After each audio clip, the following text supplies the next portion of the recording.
Hello everyone, welcome to my channel. Please subscribe and keep watching more details.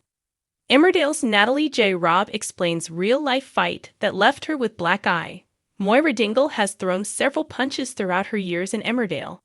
But Natalie J. Robb, who portrays her, remembers one real-life fight that left her injured. She survived a brain tumor, kept Kane steady through the heartbreak of Nate's death, and somehow held her family together. Emmerdale's Moira Dingle is about to face even more drama. It's all kicking off, says Natalie J. Robb, who plays the farmer. She's still in recovery. Her tumor was only diagnosed last year. Moira has stood strong for hubby Kane, who's still reeling after the discovery of Nate's body in a lake. She knows what it's like to lose a child.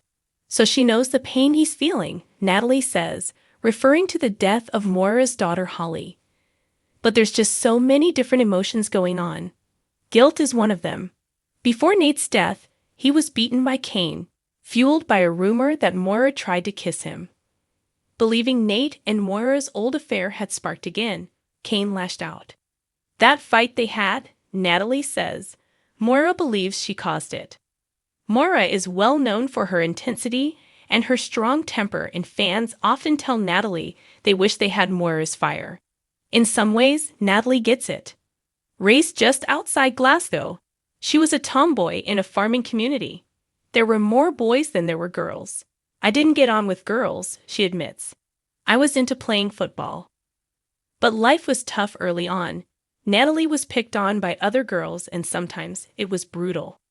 I was walking home from school one night, she says. I had a bit of a black eye. My lip was bleeding.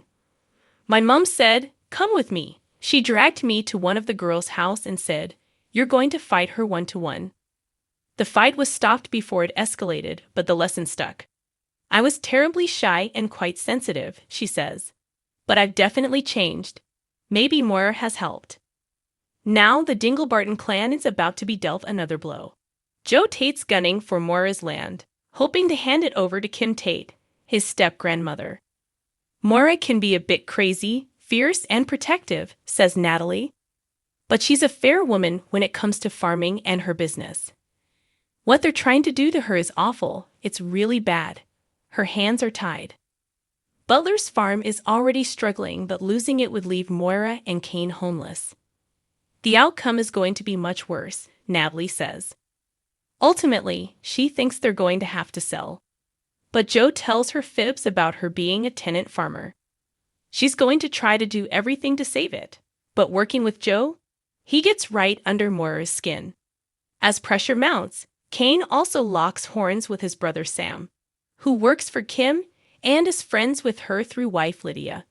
Things boil over when two intruders are found hiding in Moira's barn. Kane blames Joe, and tensions erupt. I go to punch Joe Tate. But as I do that, I punch Lydia in the ear, Natalie says. It's very convoluted, but it creates a big rift between Sam and Kane. Luckily, the off-screen atmosphere is far calmer. Natalie and Jeff Hordley, Kane, have been filming together for over a decade. We can work together with our eyes shut, she says. We have a nice friendship and a good working relationship, but it was also nice to work with Ned Porteous, who plays Joe, and do things with Home Farm. It's been talked about for a while. They'd always wanted this land. They want the land for access. They don't care about the farm. For Natalie, the storyline hits close to home. I've got some farmer friends. They said that is the way it's going a lot of the time. They're making a lot of tenant farmers, so they work their land, she says. But they don't have the same responsibility. It's not theirs anymore, which is really sad. Farmers are a different breed. They have a different mindset, and they don't have time to mess around. They're survivors. Even Jeremy Clarkson realizes now how hard it is.